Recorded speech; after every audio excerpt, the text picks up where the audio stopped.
ಇವಾಗಲೇ ನುಗ್ಗೆಕಾಯಿ season start ಆಗಿದೆ. ಸೊ ಅದಕ್ಕೆ ಈ ಸೂಪರ್ ಆಗಿರೋ ನುಗ್ಗೆಕಾಯಿ ಪಲಾವ್ ರೆಸಿಪಿನ ನೀವೊಂದ್ಸರಿ ಮನೇಲಿ ಮಸ್ಟ್ ಆ್ಯಂಡ್ ಶುಡ್ ಆಗಿ ಟ್ರೈ ಮಾಡಲೇಬೇಕು.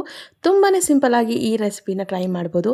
ಸೊ ನೀವು ನೋಡ್ತಾ ಇರೋದು ಪದ್ಮಶ್ರೀ ಮಹಾವೀರಿ ಯೂಟ್ಯೂಬ್ ಚಾನಲ್. ಇನ್ನೂ ಯಾರೆಲ್ಲ ಸಬ್ಸ್ಕ್ರೈಬ್ ಮಾಡ್ಕೊಂಡಿಲ್ಲ ಸಬ್ಸ್ಕ್ರೈಬ್ ಮಾಡ್ಕೊಂಡು ಈ ವಿಡಿಯೋನ ಕಂಪ್ಲೀಟಾಗಿ ನೋಡಿ.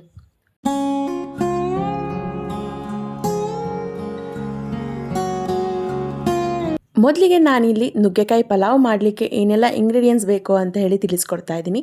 ಮೊದಲಿಗೆ ನಾನಿಲ್ಲಿ ಹಸಿ ಬಟಾಣಿನ ತೊಗೊಂಡಿದ್ದೀನಿ, ಹಾಗೆ ಕೊತ್ತಂಬರಿ ಮತ್ತು ಪುದೀನ ತೊಗೊಂಡಿದ್ದೀನಿ.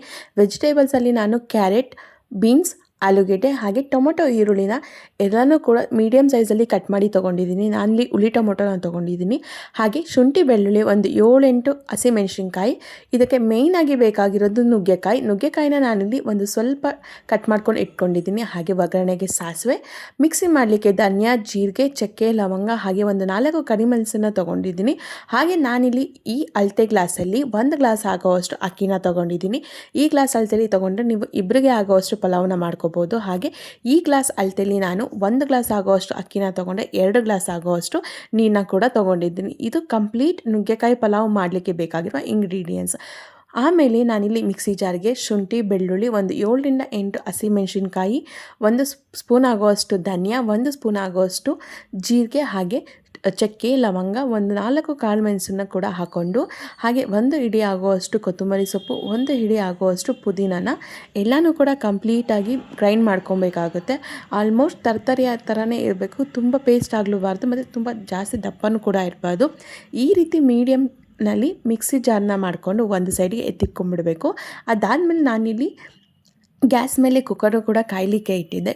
ಕುಕ್ಕರ್ನ ಕಾಯಲಿಕ್ಕೆ ಇಟ್ಮೇಲೆ ಅದಕ್ಕೆ ಎಣ್ಣೆನೂ ಕೂಡ ಆ್ಯಡ್ ಮಾಡ್ಕೊತಾ ಇದ್ದೀನಿ. ನಾನಿಲ್ಲಿ ಮಿನಿಮಮ್ ಆಗಿ ಒಂದು 6-7 ಟೇಬಲ್ ಸ್ಪೂನ್ ಆಗೋಷ್ಟು ಎಣ್ಣೆನ ತೊಗೊಂಡಿದ್ದೀನಿ. ಸ್ವಲ್ಪ ಪಲಾವಿಗೆ ಎಣ್ಣೆ ಮುಂದೆ ಇದ್ದರೆ ತುಂಬಾ ಚೆನ್ನಾಗಿರುತ್ತೆ. ಕುಕ್ಕರ್ ಕಾದಾದಮೇಲೆ ನಾನಿಲ್ಲಿ ಇದಕ್ಕೆ 1 ಟೇಬಲ್ ಸ್ಪೂನ್ ಆಗೋವಷ್ಟು ಸಾಸಿವೆನ ಹಾಕ್ಕೊತಾ ಇದ್ದೀನಿ. ಸಾಸಿವೆ ಚಿಡ್ಲದ ಮೇಲೆ ನಾನಿಲ್ಲಿ 1 ಬೌಲ್ ಆಗೋವಷ್ಟು ಸಣ್ಣದಾಗಿ ಕಟ್ ಮಾಡ್ಕೊಂಡಿರೋ ಈರುಳ್ಳಿನ ಹಾಕ್ಕೊತಾ ಇದ್ದೀನಿ. ಈರುಳ್ಳಿ ಕೂಡ ಗೋಲ್ಡನ್ ಬ್ರೌನ್ ಆಗೋ ತನಕ ಫ್ರೈ ಮಾಡ್ಕೋಬೇಕಾಗುತ್ತೆ. ಅದಾದಮೇಲೆ ನಾನಿಲ್ಲಿ ಕಟ್ ಮಾಡಿರೋ ನುಗ್ಗೆಕಾಯಿನ ಸ್ಲೈಸ್ನು ಕೂಡ ಇದಕ್ಕೆ ಆ್ಯಡ್ ಮಾಡ್ಕೊತಾ ಇದ್ದೀನಿ. ಇದನ್ನೆಲ್ಲ ಫ್ರೈ ಮಾಡ್ಕೊಂಡಿದ್ದಾದಮೇಲೆ ನಾನಿಲ್ಲಿ ಹಸಿ ಬಟಾಣಿನ ತೊಗೊಂಡಿದ್ದಾನಲ್ಲ, ಆ ಎಣ್ಣೆಗೆ ಕೂಡ ಅದನ್ನೇ ಹಾಕ್ಕೊಂಡು ಫ್ರೈ ಮಾಡ್ಕೊತಾ ಇದ್ದೀನಿ. ನೀವೇನ ಹಸಿ ಬಟಾಣಿ ಇಲ್ಲ ಅಂತ ಹೇಳಿದ್ರೆ ಒಣ ಬಟಾಣಿನೂ ಕೂಡ ಓವರ್ ನೈಟ್ ನೆನೆಸಿ ಕೂಡ ತೊಗೋಬೋದು. ಸೊ ನಾನಿಲ್ಲಿ ಹಸಿ ಬಟಾಣಿ ಸಿಕ್ಕಿತ್ತು, ಸೊ ಹಸಿ ಬಟಾಣಿನೂ ಕೂಡ ಬಡಿಸ್ಕೊತಾ ಇದ್ದೀನಿ.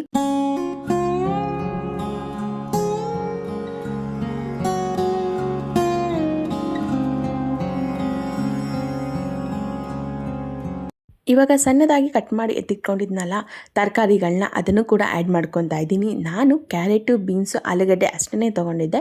ನಿಮ್ಗೇನ ಜಾಸ್ತಿ ತರಕಾರಿ ಬೇಕು ಅಂತ ಹೇಳಿದ್ರೆ ಕ್ಯಾಪ್ಸಿಕಮ್ ಮತ್ತು ಗೆಡ್ಡೆಕೋಸನ್ನು ಕೂಡ ಆ್ಯಡ್ ಮಾಡ್ಕೊಬೋದು. ಎಲ್ಲ ತರಕಾರಿನೂ ಜಾಸ್ತಿ ಹಾಕ್ಕೊಂಡ್ರೆ ಪಲಾವಿಗೆ ಟೇಸ್ಟ್ ಅಂತೂ ತುಂಬ ಚೆನ್ನಾಗಿರುತ್ತೆ. ಸೊ ಕಮ್ಮಿ ಹಾಕ್ಕೊಂಡ್ರೂ ಚೆನ್ನಾಗಿರುತ್ತೆ. ಇಲ್ಲ ತುಂಬ ತರಕಾರಿ ಇಷ್ಟಪಡೋರು ತುಂಬ ತರಕಾರಿ ಕೂಡ ಬಳಸ್ಕೊಂಡು ಪಲಾವ್ನ ಮಾಡ್ಕೋಬೋದು. ಸೊ ತುಂಬ ತರಕಾರಿ ಹಾಕಿ ಮತ್ತು ಅಕ್ಕಿನೂ ಕೂಡ ಕಮ್ಮಿ ಹಾಕಿದ್ರೆ ಹೆಲ್ದಿಯಾಗೂ ಕೂಡ ಇರುತ್ತೆ. ಸೊ ಎಲ್ಲನೂ ಕೂಡ ಹಾಕ್ಕೊಂಡು ಮಿಕ್ಸ್ ಮಾಡ್ಕೊಂಡಿದ್ದಾದಮೇಲೆ ಮಿಕ್ಸರ್ ಜಾರ್ಗೆ ಹಾಕಿ ಮಸಾಲೆನ ರೆಡಿ ಮಾಡ್ಕೊಂಡು ಎತ್ತಿಟ್ಕೊಂಡಿದ್ನಲ್ಲ ಅದನ್ನು ಕೂಡ ಇದಕ್ಕೆ ಆ್ಯಡ್ ಮಾಡ್ಕೊತಾ ಇದ್ದೀನಿ. ಸೊ ಇದ್ರ ಜೊತೆನೇ ಅದೇ ಜಾರ್ಗೆ ಸ್ವಲ್ಪ ನೀರನ್ನ ಆ್ಯಡ್ ಮಾಡಿಕೊಂಡು ಆ ನೀರನ್ನು ಕೂಡ ಇದಕ್ಕೆ ಆ್ಯಡ್ ಮಾಡ್ಕೊತಾ ಇದ್ದೀನಿ. ಸೊ ನಾನಿಲ್ಲಿ 1 ಗ್ಲಾಸ್ ಅಕ್ಕಿಗೆ 2 ಗ್ಲಾಸ್ ಆಗೋಷ್ಟು ನೀರನ್ನ ಅಳತೆ ಹೇಳಿದ್ದೆ. ಸೊ ಅದಕ್ಕೇ ಈಗ ಆಲ್ರೆಡಿ ನಾನು ಸ್ವಲ್ಪ ನೀರನ್ನ ಆ್ಯಡ್ ಮಾಡಿರೋದ್ರಿಂದ ಸೊ 1 ಗ್ಲಾಸ್ ಅಳತೆಗೆ 2 ಗ್ಲಾಸ್ ನೀರು ಹಾಕಿದ್ನಲ್ಲ, ಅದರಲ್ಲಿ ಸ್ವಲ್ಪ ನೀರನ್ನ ಇದಕ್ಕೆ ಬಳಸ್ಕೊತಾ ಇದ್ದೀನಿ. ಇದೆಲ್ಲ ಆದಮೇಲೆ ನಾನಿಲ್ಲಿ ಮೀಡಿಯಮ್ ಸೈಜಲ್ಲಿ ಟೊಮೊಟೊನ ಕಟ್ ಮಾಡಿ ಎತ್ತಿಟ್ಕೊಂಡಿದ್ನಲ್ಲ, ಕೊನೆಯಲ್ಲಿ ಟೊಮೊಟೊನೂ ಕೂಡ ಆ್ಯಡ್ ಮಾಡ್ಕೊತಾ ಇದ್ದೀನಿ. ಸೊ ನೀವು ಮೊದಲೇ ಟೊಮೊಟೊನ ಆ್ಯಡ್ ಮಾಡಿಕೊಂಡ್ರೆ ಟೊಮೊಟೊ ಬಿಟ್ಬಿಡುತ್ತೆ. ಅದಕ್ಕೆ ನಾನಿಲ್ಲಿ ಕೊನೆಯಲ್ಲೇ ಆ್ಯಡ್ ಮಾಡ್ಕೊತಾ ಇದ್ದೀನಿ. ಸೊ ಇದನ್ನೆಲ್ಲ ಆದಮೇಲೆ ಒಂದ್ಸಲ ಮಿಕ್ಸ್ ಮಾಡ್ಕೊಂಡಿದ್ದಾದಮೇಲೆ 1 ಗ್ಲಾಸ್ ಅಕ್ಕಿನ ತೊಳೆದು ಎತ್ತಿಟ್ಕೊಂಡಿದ್ನಲ್ಲ ಅದನ್ನು ಕೂಡ ಇದ್ರ ಜೊತೆನೇ ಆ್ಯಡ್ ಮಾಡ್ಕೊತಾ ಇದ್ದೀನಿ. ಎಲ್ಲನೂ ಕೂಡ ಆ್ಯಡ್ ಮಾಡ್ಕೊಂಡಿದ್ದಾದಮೇಲೆ ಒಂದು ಸ್ವಲ್ಪ ಮಿಕ್ಸ್ ಮಾಡಿ ಸ್ವಲ್ಪ ಕುದಿಲಿಕ್ಕೆ ಇಟ್ಬಿಡಬೇಕು.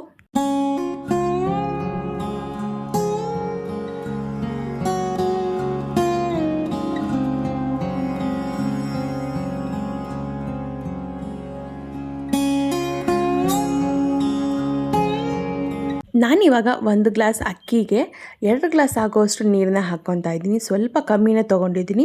ಆಲ್ರೆಡಿ ಮಿಕ್ಸರ್ ಜಾರ್ಗೂ ಕೂಡ ಸ್ವಲ್ಪ ನೀರನ್ನ ಹಾಕ್ಕೊಂಡಿದ್ದೆ, ಅದಕ್ಕೆ ಸ್ವಲ್ಪ ಕ್ವಾಂಟಿಟಿನ ಕಮ್ಮಿ ಮಾಡ್ಕೊಂಡಿದ್ದೀನಿ.